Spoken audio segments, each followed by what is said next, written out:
Hairdo Uncut Podcast. On this week's episode of the Hairdo Uncut Podcast, I am honored to be joined by Nicki Wildflower, a color correction, balayage, and blonding specialist in Huntington, New York. She gives awesome perspective and a great interview on all things blonde, and I think you'll love her and love this interview as well.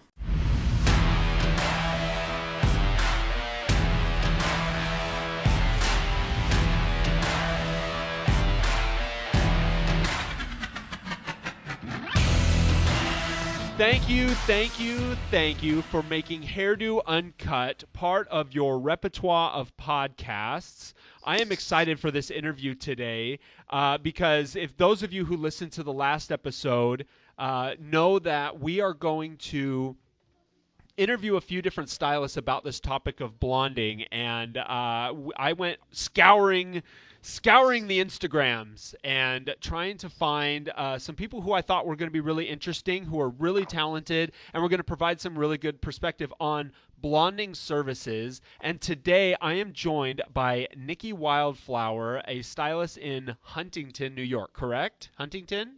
That's correct. Okay.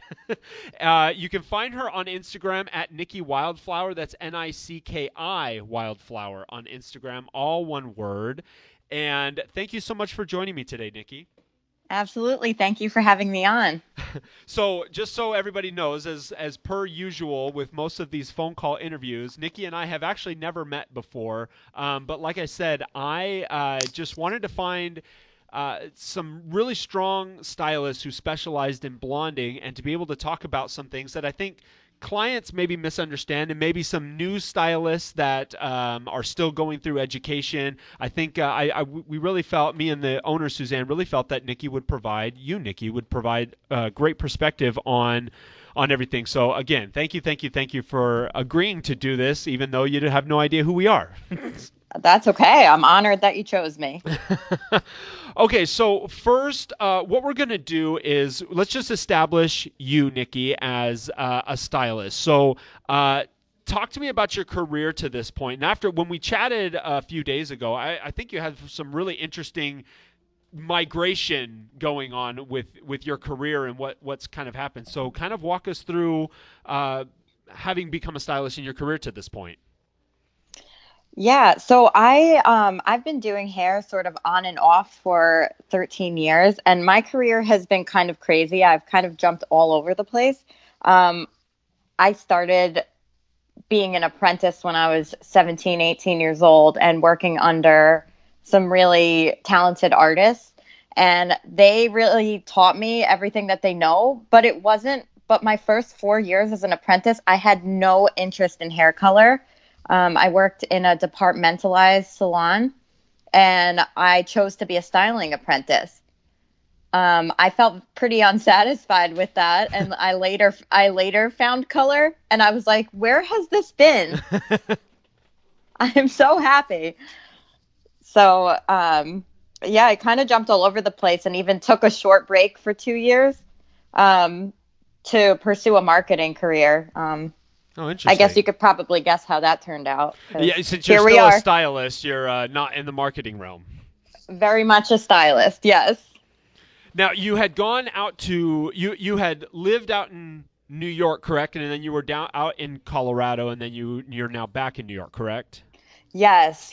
I'm back in New York now. This is where I was born and raised. But I did get to move out to Denver for 7 years, and I got to train with Aveda at an advanced academy. That's when I really learned hair color, got to learn all of their color techniques, their color line. And I really kind of got to explore that world. And that's when I kind of fell in love with hair. Yeah.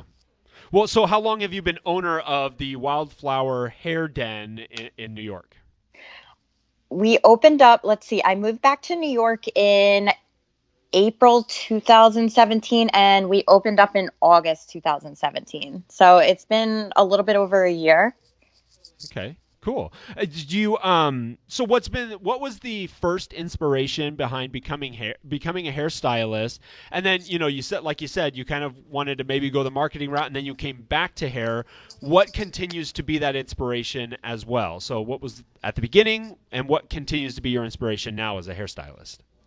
Well, I'm not going to say that I initially got into being a hairdresser out of pure passion. I mean, I was just a ill-behaved 16-year-old and I wanted to get out of school for half of the day, in Yes. all honesty. But and in the beginning I really didn't feel that strongly about doing hair. It wasn't until years later that I really learned like the artistic nature of hair color, that I started to develop a passion for hair. And I'm just constantly being inspired by, actually, the world of Instagram has been huge. We didn't have Yeah. that when I started out. But just to see all of the other stylists' work and techniques, and we're constantly encouraging each other. It's such a great little community, and it keeps everything artistic and keeps you on your toes and just keeps the world challenging and fun. So just having that at my fingertips, and getting to interact with other stylists through that and learn new things and also teach things on there, has been what keeps me inspired every day. Awesome, awesome. I love that. Yeah, and I think that's one of the things that I like about Instagram. There's some things I don't like, but there are some things that I really do like about Instagram, and it's easy to find inspiration to kind of keep you moving, whether it's education or a new way of doing things, or just kind of getting creative juices flowing in your dome. Absolutely. So, on your Instagram, so let's transition into services, and we're going to talk about a few different blonding techniques, and it'll be really interesting to hear what you have to say, kind of your process and your perspective on things. But on your Instagram, it talks about how much you love color corrections, balayage, and that you are an overall colorist. What is it about balayage and color that you love so much? Like you alluded to how much you love it now, but what continues to why do you feel a closer passion to that than just styling and haircutting? I I'm not saying that hair cutting and styling is not challenging in its own right, but I just feel that color is so satisfying to do, and it really is. It's not easy. It's really difficult, and the fact that you never feel like you've learned everything that you need to learn, and like I can't be stagnant. So it just really challenges me, and you need to know so much color theory Yep. to yeah, to actually like achieve these looks. And I think that it's just I feel really strongly about doing hair color because it's a constant challenge. I get to completely transform people. I mean, it completely changes the way someone looks, Yeah. their hair color, and I just love it. Well, and the one thing, and we'll talk a little bit more about this, but when you're talking about that passion behind hair, hair color now, not only from like a technique standpoint, but the knowledge of how people take care of their hair. So if somebody's not taking care of their hair, if somebody's not feeling very passionate about color, and that person sits down, they don't take care of their hair, they don't, it's matted, and they're like, I want this picture, and you're like, no. So, Probably not. so I think it takes a real passion to be able to get past those types of situations and be able to navigate something that's can be looked at by clients maybe as something that's like, oh, it's just putting on color, it's not that big of a deal, when you're like, no, like if I do this, then this could happen, and this could happen, and this could happen. So having a real drive for that, I think, is super duper important. So it's good that you have that. It'll keeps everything fresh. Absolutely. So when a first time client comes in, what is your process to start the appointment with that person? Let's just assume that they ask for a balayage, and what do you personally do before you start coloring? There's about a 20-minute gap before I actually touch color to someone's head because we're going to sit down and have a consultation. Although a lot of times I've already had a consultation with them in advance, but Okay. Yeah, and that was going to be one thing that I say, like, do you oftentimes do it beforehand? Do you do the consultation, right before? Generally, how do you usually well, do them earlier? Well, you know what? I would say it's a little bit of both because people usually text message me or direct message me for their appointments. And at that point, I typically ask them to send me a few inspiration pictures and also a picture of their current hair, um, Okay. so that I have an idea if what they're asking for is realistic. Because I don't want to Yeah. waste anyone's time. No, But for sure. also when they come into the salon, we sit down, we look at pictures, we talk about the upkeep and the history of their hair color, what they've had done prior. It's my job to give them realistic expectations of what we're going to be able to get done. I also want to Yes. look at the condition of their hair, make sure that the integrity is there for us Which to actually do a service on. which sometimes is really really hard to get across, even if they email or DM a picture. It's like you could see it and you'd be like, oh, okay, I might be able to work with that, and then they sit down and you're like, oh my goodness, like you get your hands in there and it's like, well, it's a little bit different than the picture. I'm assuming you've had situations like that. Absolutely. That happens. That happens all the time. That's why we still need to have a thorough consultation prior because pictures obviously aren't always the full idea. Yes, yes. So how important is the placement, whether you're painting or foiling, and how do you go in and determine that? Because so let me backtrack before we answer that question, then I'll re-ask it. Like, so many clients come in with a picture, right? And we'll just stick with the balayage situation, a hair color. So many clients will show a picture thinking it's just going to be a little color and they're done because it's subtle, because it's like, well, it's not that bright, so it shouldn't be that hard. And then they're in the chair for 3 to 6 hours. So how important is that? How does placement, and when you're painting or foiling, how does it determine what exactly you need to get done, and how are you setting up those expectations for that person either prior to the appointment or right before the appointment? Right. So the placement is obviously really important because with balayage, most of the time you want the color to kind of mimic what the sun would do. And a Yes. lot of looks people show are very natural and sun-kissed. That still takes a lot of time because we're hand painting we're hand painting the hair to mimic the sun, and we need to make sure that we're getting enough lift and giving it enough time to sit and lift.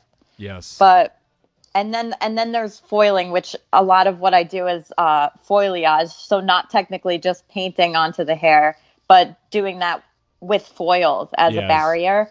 And the way that I typically determine what technique I'm going to use is how much lift somebody wants out of their hair and kind of how much coverage. If the picture they show me is a more sort of like sun-kissed look, and they only want a few levels of lift just to be a little bit lighter and their hair has never been colored before, I'm probably going to opt for a traditional balayage, which is still going to take probably 3 hours from Yeah. start to finish. Yep. But if somebody wants more levels of lift, like 5, 6 levels, and they've got dark brown hair and it's been previously colored, then I'm definitely going to be using foils because I need the extra lift.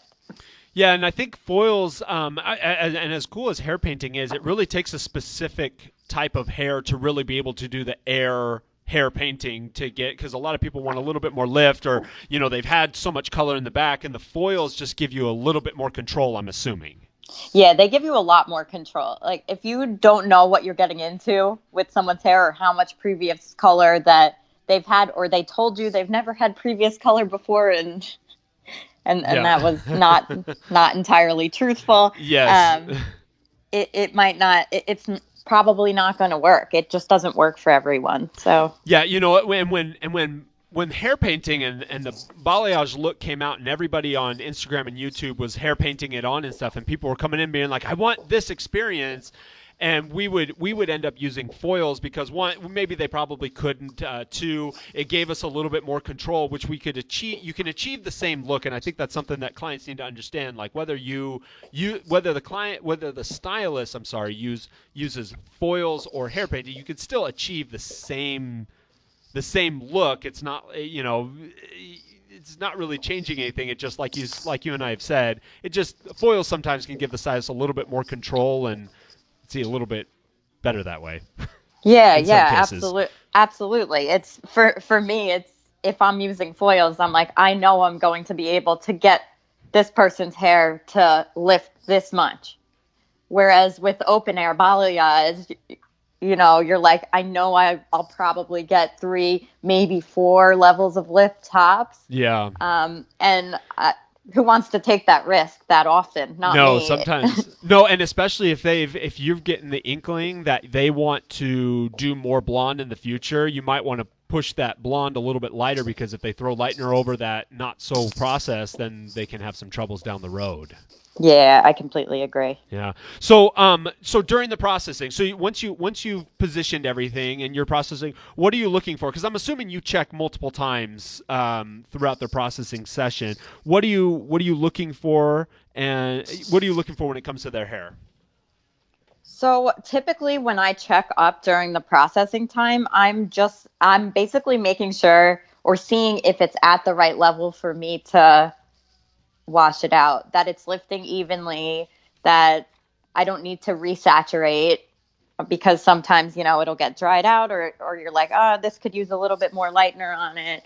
But also that the integrity of the hair is still intact, that the hair is lifted to where I need it to be. And I'll check just to see how it's doing, like in timing, or see if I need to bump anything up or do anything like that. So I check it pretty often throughout the process, because also you don't want it to lift too much. Yeah. No. Absolutely.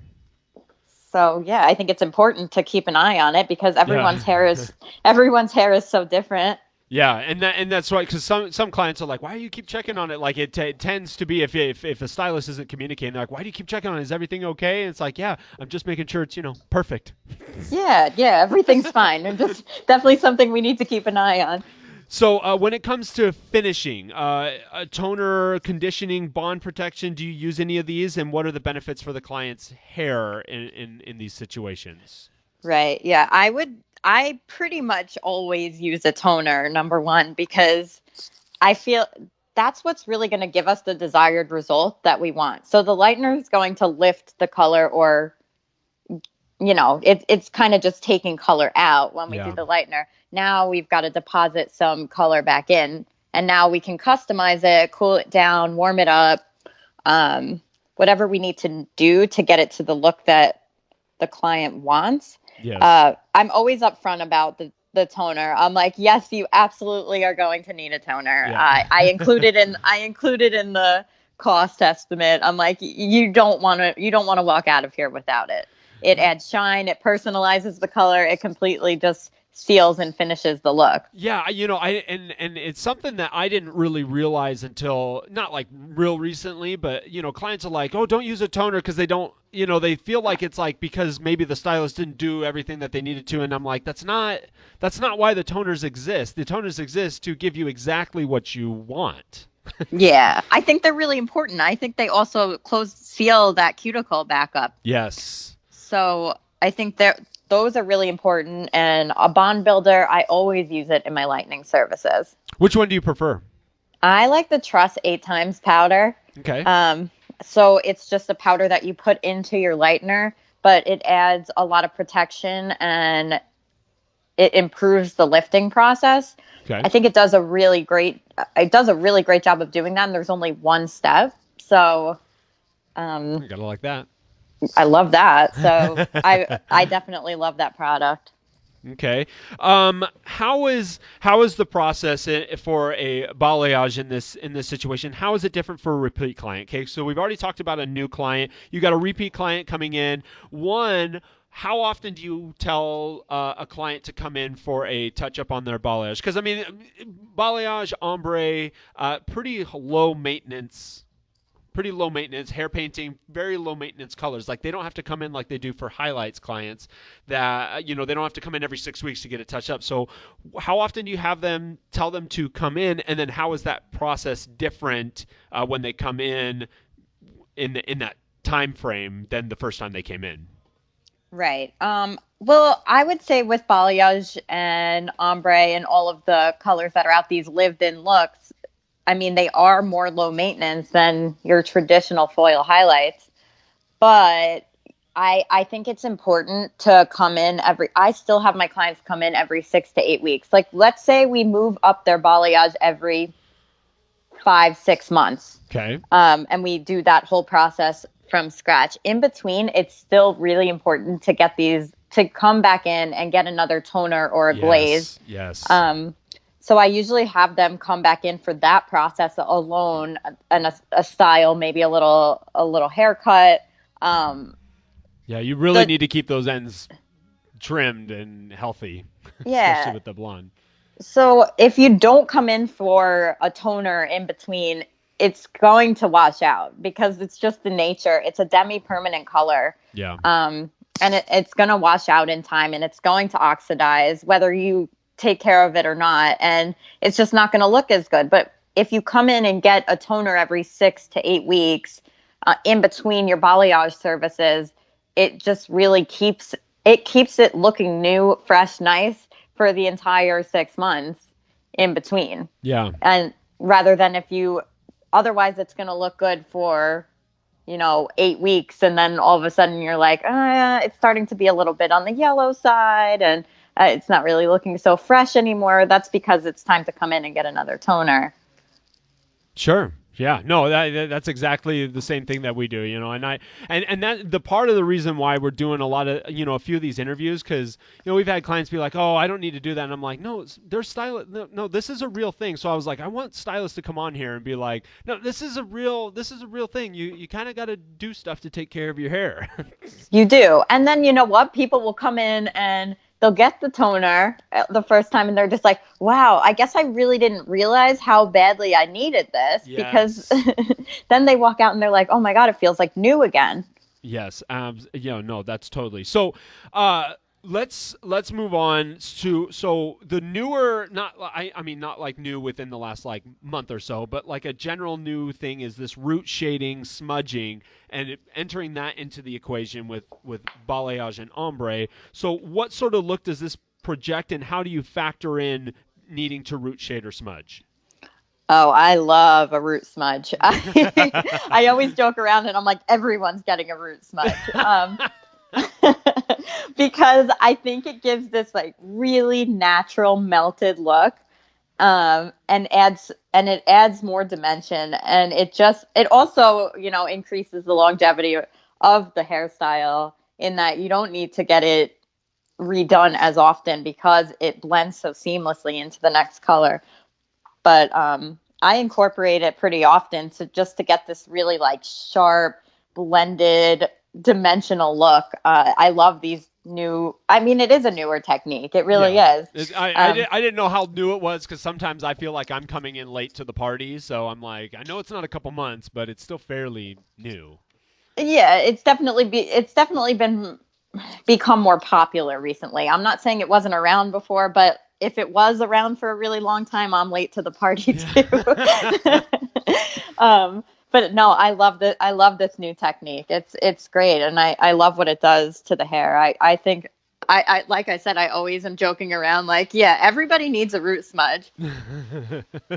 Even now, my friends who don't do hair, they're like, this person could really use a root smudge. What do you think? You've indoctrinated a bunch of non-hairstylists into thinking everybody needs one. Absolutely. Everybody's looking at everybody's roots like, yep, smudge that. Yep, smudge that. Yep, smudge that. Yeah, I mean, it's not always right, but it is pretty often. So this next question is mainly for clients, but I think it's something that would be important for stylists to know beforehand, before coloring. What should the client do to ensure that they will end up with their desired result? Consultation ideas, pictures, preparing beforehand, etc. Like, what should a client know, about their hair going going into the appointment and to get that result? Um, I think I think one of the most important things when you're going to get your hair colored is to be honest with your colorist about your history. Don't lie about something being box color. Don't, That's a big no. Definitely don't lie yeah, about that.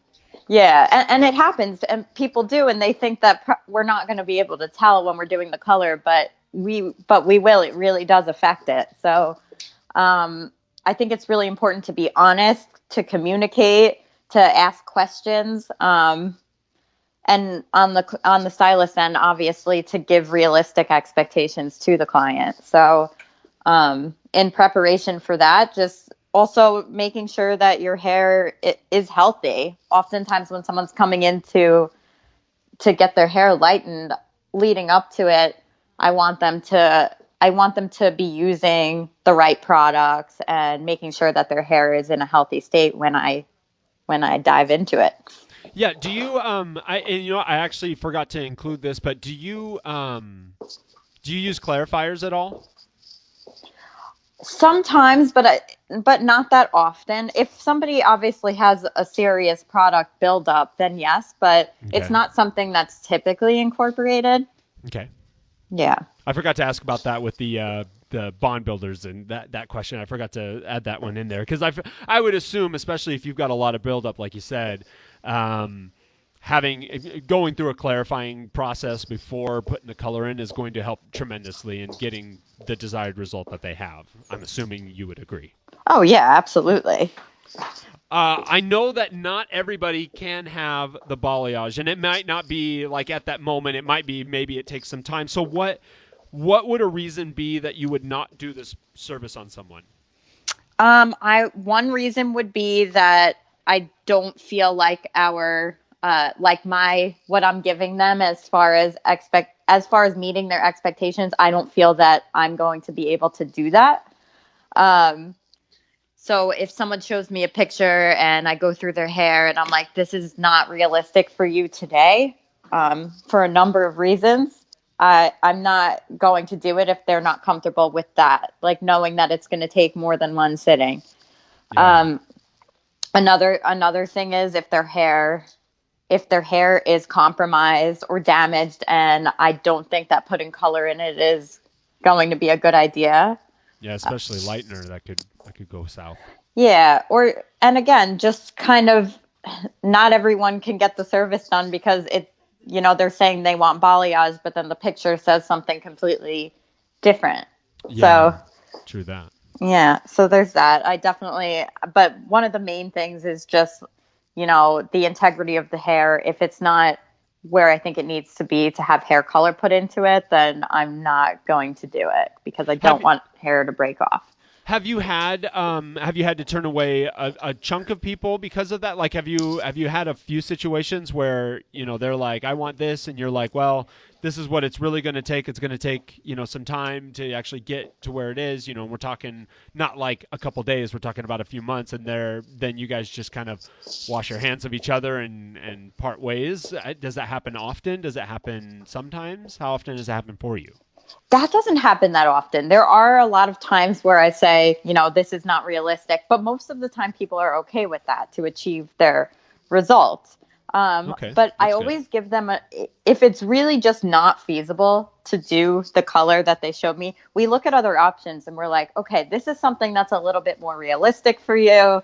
Um, Maybe this is something you would be interested in trying instead, because I, as a professional, feel that Yes. you're better suited for this look. And we're usually able to find something that we both can compromise and agree on. And they end up loving it. They're like, I'm glad I listened to you. Yes. Gosh, man, we had an episode about that, and an article that I read about this lady who just she was like, I just decided to stop controlling what my stylist did to my hair, and it transformed my life. Like it made me so much happier. My hair is better. I feel better about it, and I feel way more relaxed at the salon. So, totally. Yeah, I mean, I do my best work when people are like, I trust you. Here's like a general idea of what I'm looking for, but I want you to have artistic freedom. I think all of us kind of perform our best at that point.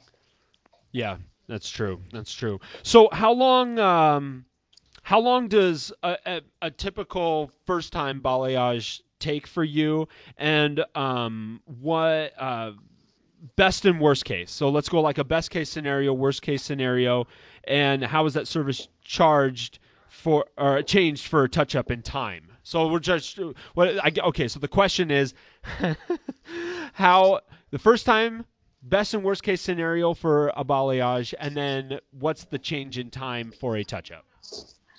Okay, so let's see. Best case scenario, you're out the door in 2.5 hours. Wow, Uh, that's fast. That's impressive. right. But that's like, you know, the person Ev- doesn't have a ton of hair. Their hair is already pretty light. I mean, that's definitely not what it usually is. And I would assume a pretty light foils inside of the balayage for 2.5 hours. Yeah, yeah. This is like a non-complicated process Yes. if it's that short. I would say my typical balayages take like 3.5 hours. I am very fast. With the application, it's just I'm just quick. I've been doing it a long time, and It's good. yeah, I can kind of get through it pretty quickly. But there are times when it's 5, 6 hours. Um, Yeah. yeah, and I usually let people know that it's going like you might be here all day. Cancel your plans.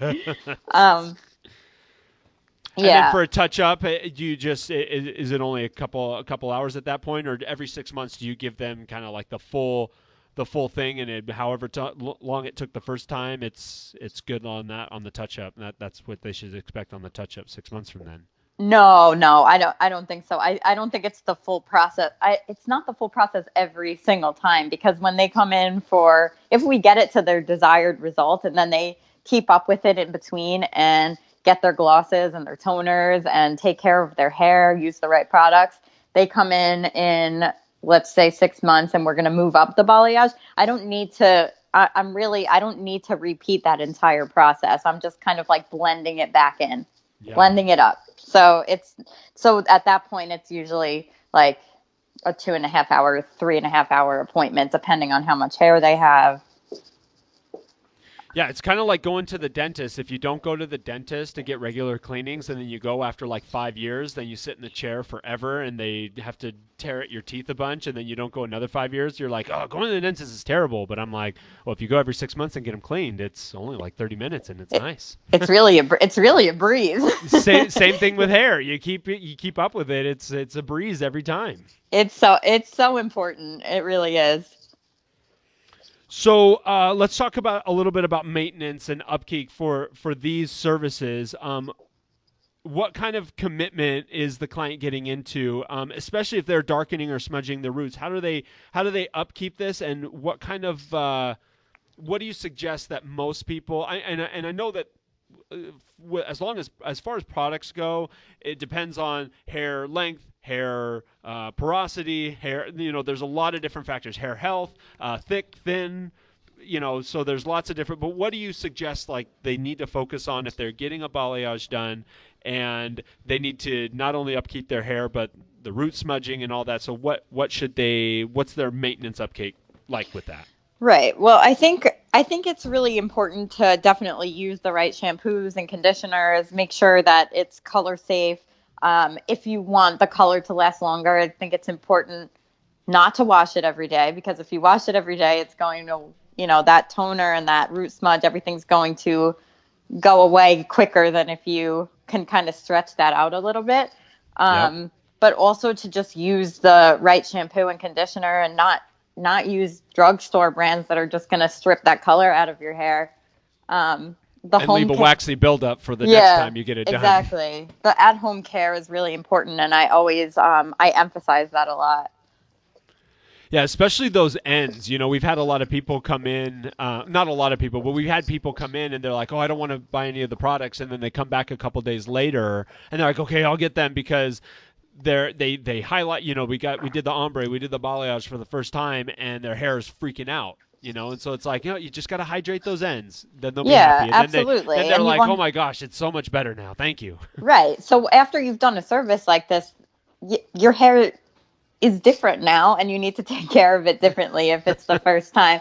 So, you definitely need something, a shampooing conditioner that's specifically made for damaged hair or compromised hair in any way, just to add protein back into it, to add hydration. So you want to make sure that you're definitely, it's just not going to work if you're not using the right stuff in between.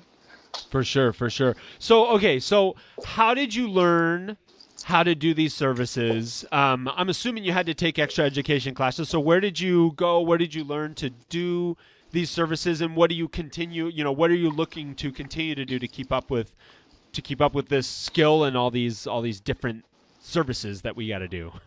Right. Absolutely. So I've been to a lot of different classes. Like I said, I apprenticed for a long time. I worked under other people. I've been to numerous classes and worked at salons where we had people come in and teach us new techniques, that sort of thing. So that continuing education is really important. And also something that we have at our fingertips now is the internet. And like Behind the Chair has all of these webinars, that type of thing that people can do and kind of watch and then look back at it. And I'm one of those people who can just like watch someone doing something. I'm not so great at listening to someone speaking about what they're doing, but but but watching someone do it and then being able to repeat that it just comes pretty naturally for me. So I'm able to kind of use webinars and that type of thing on the internet a lot, just and be able to see it and then repeat it on my client so that I don't lose it. Yeah, and I think one thing is that because that's rare, Nikki, that's rare. I mean, to be able to watch somebody do something and then to go and be able to perform that skill, like that's a rare skill. Most people, because our owners like that, but a lot of people, like I know I'm included in this, you have to get your hands in there and do it. And like I just what I would suggest for stylists is just be self-aware. Like if you are watching it and then you're going to perform it and it doesn't look the same, you may need to do more practice and you may need to be the one who's got to do a lot of hands-on before just rocking and rolling. So that I mean that and that's a credit to you because that's a very rare trait I feel like for a lot of stylists is just to watch and be able to perform. So that's Right. awesome. Everyone has a different learning style, obviously. Like that's what works for me. But the other thing is I'll watch it over. If I download a webinar and I pay for it, I'm able Oh to yeah. watch it over and over again, and it just gets drummed into my head. And I'm very much a visual learner. Yes. So I am able to just take that and use it and kind of create the same thing carefully. Of course, I'm not going to like try it. I'll usually try it for the first time on my sister. Yeah, yes, yes. No, I watched it once. I'm ready to open up clients. Let's charge $500 for the thing I've never done before. No, absolutely not. No, and I would never advise that. No, I that would be terrible. I usually try it on family members first, or like my really good friends. I'm like, I learned this new technique and I want to try it, and they always let me, and it always Yeah, comes out. It always works out really well. So that's good. No, that's good. You always have to have a couple, not dummies as in bad people, but dummies as in like a mannequin. oh Some yeah, people those get are some those people are get making. live mannequins and some people get fake Oh, mannequins. I'm all about the live mannequins. Like I will recruit people all day for me to try new techniques on their hair. Nicole, this was so awesome. I thank you so much for coming on. I hope it was a good experience for you. Yeah, it was a lot of fun. Again, you can find Nicki on Instagram at Nicki Wildflower, Nicki Wildflower. You co-own a space with a friend of yours, which I think is extremely cool. And I'm hoping to have her on because you said that she does more editorials and stuff, which I think would be a really, really interesting topic to talk about. So if she's ever open to it, let me know. Oh, I'm sure she would be open to it. I definitely think she would. I think she would love it. And uh, she's a really cool girl. So And as always, you can find Hairdo, hair_do_salon, and email the show at hairdouncut@gmail.com. I am Paulson J. Healy at Paulson J. Healy on Instagram. Again, Nicki, this was awesome. Hopefully this was positive enough to come on for other topics that we'll have in the future, because I thought you were fantastic. Well, I would love to. Thank you for having me. All right, thank you. Make it a great hair day, everyone.